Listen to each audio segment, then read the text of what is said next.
আসসালামু আলাইকুম। ডক্টর আমিন health YouTube চ্যানেলে আপনাদের স্বাগতম। আপনাদের সঙ্গে আছি আমি মোহাম্মদ আমিনুর রহমান আমিন। আজকে আমরা যে রোগটি নিয়ে আলোচনা করব সেটি হচ্ছে উদ্বেগজনিত ব্যাধি। মানুষ নানা কারণে উদ্বেগ হয়ে থাকে, নানা পরিস্থিতিতে উদ্বেগ হয়ে থাকে। আমরা বিভিন্ন ধরনের উদ্বেগজনিত ব্যাধির ধরন জানব, মানে বিভিন্ন ধরনের উদ্বেগজনিত ব্যাধি এবং এগুলোর কারণ সম্পর্কে, এবং হোমিওপ্যাথিতে এর চিকিৎসা সম্পর্কে জানব। তো আজকের এই ভিডিওটি অনেক ইম্পর্ট্যান্ট, আজকের আলোচনাটি অনেক গুরুত্বপূর্ণ। সকলকে পুরো আলোচনাটি দেখার আমি কিন্তু আমন্ত্রণ জানাচ্ছি। ঠিক আছে, তো চলুন কথা না বাড়িয়ে আমরা আলোচনা শুরু করি। আর যদি আপনি আমার চ্যানেলে নতুন হয়ে থাকেন তাহলে অবশ্যই চ্যানেলটিকে সাবস্ক্রাইব করে দেবেন এবং পাশে থাকা বেল আইকনটি বাজিয়ে দেবেন।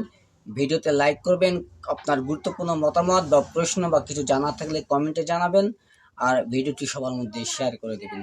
চলুন আমরা মূল আলোচনায় চলে যাই। উদ্বেগজনিত ব্যাধি ও হোমিওপ্যাথিক চিকিৎসা। উদ্বেগজনিত ব্যাধি মানসিক স্বাস্থ্য সংক্রান্ত একটি জটিল রোগ যা মানুষের দৈনন্দিন জীবনে ব্যাঘাত সৃষ্টি করে। এটি শুধুমাত্র মানসিক অবস্থা নয়, শারীরিক এবং আচরণগত সমস্যার সাথে কিন্তু সম্পৃক্ত। এই রোগটি দীর্ঘস্থায়ী উদ্বেগ, দুশ্চিন্তা বা আতঙ্কের অনুভূতি সৃষ্টি করে, যা কোনো নির্দিষ্ট কারণ ছাড়াই ঘটতে পারে বা খুব সাধারণ পরিস্থিতিতেও প্রবল হয়ে কিন্তু উঠতে পারে। এবার আমরা উদ্বেগজনিত ব্যাধির ধরন সম্পর্কে জানব। বিভিন্ন ধরনের উদ্বেগজনিত ব্যাধি সম্পর্কে আমরা এখন অবগত হব। তো প্রথমেই আমরা অবগত হব জেনারেলাইজড অ্যাংজাইটি ডিসঅর্ডার বা জেনারেলাইজড যে উদ্বেগ আছে এটা সম্পর্কে। এখানে ব্যক্তি প্রায় সবসময় কোনো না কোনো বিষয় নিয়ে উদ্বেগ থাকে। ছোটখাটো সমস্যা থেকেও তারা বড় বিপদ কল্পনা করতে পারে। এটি দিনের বেশিরভাগ সময় ধরে তাদের স্থায়ী হয়। এরপর আরেকটি আমরা এই উদ্বেগজনিত ব্যাধি দেখতে পারি, সেটা হচ্ছে প্যানিক ডিসঅর্ডার। এই ধরনের রোগীর প্যানিক অ্যাটাক ঘটে থাকে বা ঘটে। হঠাৎ করে ভয়ঙ্কর পরিস্থিতি বা আতঙ্কের অনুভূতি দেখা দেয়, যেখানে শারীরিক শিরশির করতে থাকে বা শরীর তাদেরকে শিরশির করতে থাকে, হৃৎপিণ্ড দ্রুত গতিতে বাড়তে থাকে বা হৃদক্রিয়া দ্রুত গতিতে চলতে থাকে এবং শ্বাস প্রশ্বাসের সময় কিন্তু রোগীদের সমস্যা হয়। এরপর আমরা আরেকটি এই দুশ্চিন্তাগ্রস্ত ব্যাধি সম্পর্কে জানবো, সেটা হচ্ছে আগ্রোফোবিয়া। তো রোগী অজানা বা অস্বাভাবিক জায়গায় যেতে ভয় চায় বা অচেনা জায়গায় যেতে ভয় পায় এবং সাধারণত বদ্ধ স্থান বা খোলামেলা না, বদ্ধ, একাকী এবং নিরাপদে থাকতে সবসময় চায়। ঠিক আছে, বদ্ধ করে থাকতে চায়, সবার মাঝে যেতে চায় না, সামাজিকভাবে মিশতে চায় না, এমন একটা অবস্থা কিন্তু আমরা এই রুগীদের ক্ষেত্রে দেখতে পারি। আমরা আর একটা এই উদ্বেগজনিত ব্যাধি দেখতে পারি, সেটা হচ্ছে social anxiety disorder.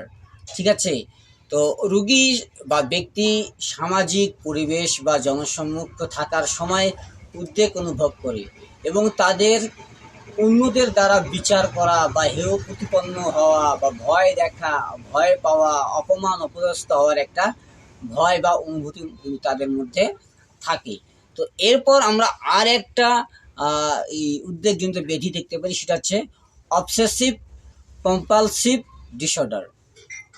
Obsessive compulsive ডিসঅর্ডারটা হচ্ছে, এতে রোগী কিছু নির্দিষ্ট চিন্তা অর্থাৎ অবসেশন বা আচরণ কম্পালশন পুনরায় করতে থাকে, যদিও তারা জানে যে তা অযৌক্তিক। তাদের কিছু চিন্তা, তাদের কিছু কথাবার্তা, তাদের কিছু মানে কাজকর্ম, ধ্যান ধারণা, চিন্তা চেতনা এমন তারা পুনরায় বারবার করতে থাকে, যদিও তারা বোঝে যে না, এটার কোনো ভিত্তি নেই, এটা অযৌক্তিক, এটা প্রমাণিত নয়, ইত্যাদি ইত্যাদি। তারপরে কিন্তু তারা এই ধরনের আচরণ কিন্তু বারবার পুনরায় করতে থাকে। এরপর আমরা এখন জানব যে এই উদ্বেগজনিত ব্যাধির কারণসমূহ কি। তো উদ্বেগের পেছনে একাধিক কারণ রয়েছে। এগুলোর মধ্যে কিছু শারীরিক, কিছু মানসিক এবং কিছু পরিবেশগত কিন্তু হতে পারে। তো আমরা প্রথমেই জেনেটিক কারণটা জানব। গবেষণায় দেখা গেছে, যদি পরিবারের কেউ উদ্বেগজনিত ব্যাধিতে আক্রান্ত থাকে তবে এটি অন্য সদস্যদের মধ্যে জেনেটিকভাবে প্রভাব ফেলতে পারে। এটি জেনেটিকভাবে এক প্রজন্ম থেকে অন্য প্রজন্মের মধ্যেও কিন্তু ছড়াতে পারে বা যেতে পারে।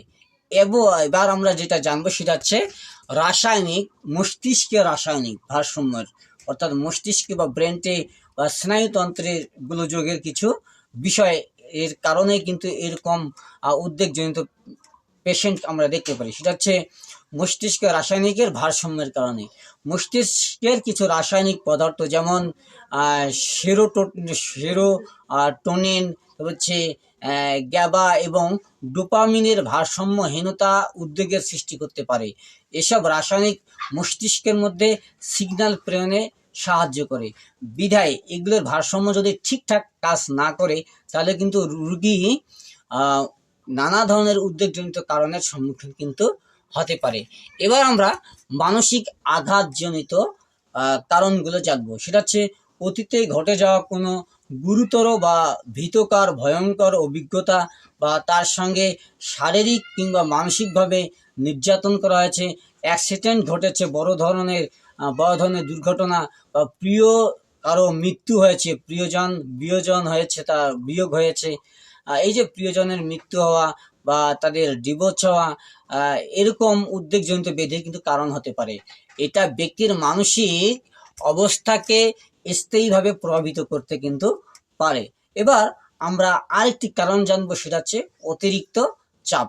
দীর্ঘদিন ধরে চলতে থাকা কাজের চাপ, পারিবারিক অশান্তি, সম্পর্কের সমস্যা বা আর্থিক যে সমস্যাগুলি, এগুলো কিন্তু উদ্বেগ বাড়িয়ে দেয়। মানুষ যদি নিজেদের সমস্যার সমাধান খুঁজে না পায় তবে উদ্বেগ প্রকট হয়ে ওঠে। এটা কিন্তু ন্যাচারালি, ঠিক আছে? তো এই প্রক্রিয়া যখন বা এই অতিরিক্ত চাপ যখন দিনের পর দিন, পারিবারিক অশান্তি, কাজের চাপ, সম্পর্কের সমস্যা, আর্থিক সমস্যা, এগুলো মানে এই উদ্বেগজনিত ব্যাধিকে প্রবল আকারে কিন্তু প্রকটভাবে তুলে ধরে বা প্রকাশ করে। এরপর আমরা যেটা এখন কারণ জানবো সেটা হচ্ছে শারীরিক রোগ, ফিজিক্যাল ইলনেস যদি তার থাকে, সাধারণত যেমন হৃদরোগ, শ্বাসকষ্ট, তারপর হচ্ছে ডায়াবেটিস বা থাইরয়েডের সমস্যা কিংবা প্যারালাইজড ইত্যাদি সমস্যা, শারীরিক অসুখ থেকে কিন্তু উদ্বেগ সৃষ্টি হতে পারে। কারণ এই রোগগুলি শারীরিকভাবে দুর্বল করে তোলে এবং মানসিক চাপ সৃষ্টি করে। বিধায় কিন্তু নানা ধরনের এই সব শারীরিক রোগের কারণে কিন্তু রোগী বা পেশেন্ট উদ্বেগে ভুগতে থাকে। তো এখন আমরা এই রোগের যে লক্ষণগুলো আছে, উদ্বেগজনিত রোগের লক্ষণ, সেগুলো আমরা কিন্তু এখন জানবো। উদ্বেগজনিত ব্যক্তির লক্ষণগুলি ব্যক্তির দৈনন্দিন জীবনকে প্রভাবিত করতে পারে। রোগীর শারীরিক এবং মানসিক অবস্থা একযোগে কিন্তু প্রভাবিত হয়, ঠিক আছে? তো আমরা এখন শারীরিক লক্ষণগুলোর দিকে যদি তাকাই তো দেখতে পাবো হৃৎপিণ্ডের গতি বেড়ে যাওয়া। উদ্বেগের কারণে হৃৎপিণ্ডের গতি ত্বরান্বিত হয়, বেড়ে যায় এবং হৃৎপিণ্ডে কিন্তু এক প্রকার চাপ, ব্যথা চাপ বা বুকে প্রেশার হচ্ছে, তার হৃৎপিণ্ডে প্রেশার হচ্ছে, এই ধরনের কিন্তু তার অনুভূতি হয়। এরপর ঘাম বৃদ্ধি পাওয়া। উদ্বেগের কারণে কিন্তু ঘাম বেড়ে যেতে পারে রোগীর, বিশেষত হাতে, পিঠে বা মুখে ঘাম বেড়ে যেতে পারে। এরপর শ্বাসকষ্ট হওয়ার একটা সিমটম কিন্তু আমরা দেখতে পারি। শ্বাস প্রশ্বাস স্বাভাবিকের তুলনায় বা কঠিন হয়ে যায়, বা স্বাভাবিক নেওয়া, যে স্বাভাবিকভাবে যে একজন পেশেন্ট বা মানুষ শ্বাস প্রশ্বাস নিয়ে থাকে, পেশেন্ট সেই তুলনায় কিন্তু শ্বাস প্রশ্বাসটা তাদের নিতে অনেক কঠিন হয় বা কষ্ট হয়, ঠিক আছে? শ্বাসকষ্টের মধ্যে তারা থাকে সব সময়। এরপর পেশেন্টের মাথা ব্যথা, মাথা ধরা, মাইগ্রেনও কিন্তু হওয়ার লক্ষণ আমরা দেখতে পারি। দীর্ঘস্থায়ী উদ্বেগ শারীরিক অশান্তি তৈরি করে, যার মধ্যে মাথা ঘোরা বা মাথা ব্যথা, মাথা ধরা, এই লক্ষণগুলো থাকতে পারে। এরপর মাংসপেশিতে ব্যথা বা চাপ অনুভূতি হতে পারে। উদ্বেগের ফলে শরীরের বিভিন্ন মাংসপেশি চেপে যায়, যা ব্যথা বা চাপ, ঠিক আছে, সৃষ্টি করে। এবার আমরা উদ্বেগজনিত রোগীর যদি মানসিক লক্ষণগুলোর দিকে তাকাই তাহলে দেখতে পারবো অতিরিক্ত চিন্তা। রোগী প্রায় সব বিষয়ে অতিরিক্ত চিন্তা করে এবং তাদের মনে করে যে সব কিছু খারাপ হবে, সব কিছু খারাপ হচ্ছে, এরকম একটা অতিরিক্ত চিন্তা তাদের মধ্যে কাজ করে। এরপর আতঙ্কের অনুভূতি কিন্তু তার মধ্যে আমরা লক্ষ্য করি যে কোনো নির্দিষ্ট কারণ ছাড়াই রোগী ভয় বা আতঙ্কের অনুভূতিতে থাকে। তারা সবসময় কোনো না কোনো ভয়, কোনো না কোনো আতঙ্কের মধ্যে কিন্তু তারা থাকে। এরপর আমরা রোগীর মধ্যে এক মনের অস্থিরতা এবং শান্তি না থাকার বিষয়টি কিন্তু আমরা দেখতে পারি। ব্যক্তি প্রায় সময় অনুভূতির বা অস্থির একটা অনুভূতি, অশান্তির একটা অনুভূতি কিন্তু এর অনুভব করে, ঠিক আছে, কোনো প্রকারে কোনোভাবে শান্তি পায় না, এরকম একটা অবস্থা কিন্তু তার মধ্যে সৃষ্টি হয়। এর মধ্যে আমরা দেখতে পারি অস্বস্তি এবং দুশ্চিন্তা। রোগী প্রায় সময় কিন্তু অস্বস্তি বা দুশ্চিন্তার মধ্যে থাকে। এরপর অর্থহীন একটা ভয়, ভয়ের কোনো কারণই নেই, তারপর তার মধ্যে ভয় কিন্তু কাজ করে। রোগী অনেক সময় বাস্তব পরিস্থিতি থেকে বিচ্ছিন্ন হয়ে অযৌক্তিক বা অমূলক ভয় অনুভব করে। তো ঠিক আছে, এই ধরনের সিমটম কিন্তু আমরা উদ্বেগজনিত রোগীর মধ্যে লক্ষ্য করি। এবার আমরা হোমিওপ্যাথিতে এই উদ্বেগজনিত ব্যাধির চিকিৎসা নিয়ে আলোচনা করব। তো এখনও যারা আমাদের চ্যানেলটিকে সাবস্ক্রাইব করেনি তারা অবশ্যই চ্যানেলটিকে সাবস্ক্রাইব করে দিন এবং পাশে থাকা বেল আইকনটি কিন্তু বাজিয়ে দিন। ভিডিওতে লাইক করবেন। অবশ্যই আপনার কিছু প্রশ্ন বা মতামত থাকলে কমেন্টে জানাবেন। তো চলুন হোমিওপ্যাথিক মেডিসিন অর্থাৎ হোমিওপ্যাথিক ট্রিটমেন্ট সম্পর্কে আমরা একটু জানি এই উদ্বেগজনিত রোগের ক্ষেত্রে। তো হোমিওপ্যাথিক চিকিৎসা মানসিক উদ্বেগ কমাতে একটি প্রাকৃতিক এবং নিরাপদ পদ্ধতি হিসেবে কিন্তু বিবেচিত হয়। এর মাধ্যমে শরীরের সঠিক সমন্বয় সাধনের মাধ্যমে রোগীকে মানসিক শান্তি ফিরে পেতে সাহায্য করা হয়। হোমিওপ্যাথিক ওষুধগুলি রোগীর মানসিক এবং শারীরিক, ঠিক আছে, উপসর্গের ভিত্তিতে নির্ধারণ করা হয়, বিধায় খুব তাড়াতাড়ি কিন্তু কাজ হয়। তো এর মধ্যে কিছু মেডিসিন আছে, তার মধ্যে অন্যতম একটা মেডিসিন হচ্ছে আর্সেনিক অ্যালবাম বা আর্সেনিকাম অ্যালবাম। এই ওষুধটি উদ্বেগজনিত ভয় বা আতঙ্ক, বিশেষত রাতের সময় অস্থিরতার জন্য কিন্তু ব্যবহার হয়ে থাকে।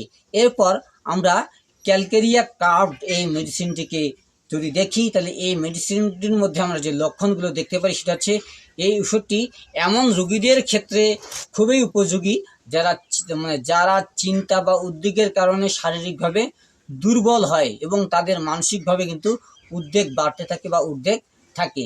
এরপর আমরা সেগিয়া যে মেডিসিনটি আছে হোমিওপ্যাথিক, এই মেডিসিনটির রোগের লক্ষণের মধ্যে আমরা দেখতে পারি এটি মানসিক অত্যাচারের ফলাফল স্বরূপ উদ্বেগ কমানোর জন্য কিন্তু উপকারী হয়ে থাকে। এরপর আমাদের নার্স ভূমিকাকে দেখি, যাদের অতিরিক্ত চিন্তা বা মানসিক অস্থিরতা থাকে তাদের জন্য কিন্তু খুবই কার্যকরী। তার সঙ্গে তার পেটের বা হজমজনিত বা পাকস্থলীর যে সংক্রান্ত কোনো প্রবলেম কিন্তু থাকতে পারে, ঠিক আছে।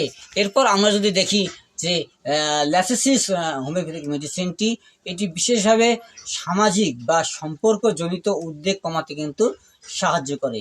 তো চিকিৎসা এবং স্বাস্থ্যকর যত্নের মাধ্যমে কিন্তু এই উদ্বেগজনিত প্রবলেমকে সলভ করা সম্ভব। তো ঠিক আছে, তো এই জন্য মনোযোগী যোগব্যায়াম এবং ধ্যানেরও কিন্তু বা মেডিটেশনেরও কিন্তু প্রয়োজন আছে। এই যে মনোযোগী যোগব্যায়াম এবং ধ্যান বা মেডিটেশন, এই পদ্ধতিগুলি মানসিক শান্তি এবং শারীরিক শিথিলতার জন্য অত্যন্ত কার্যকরী।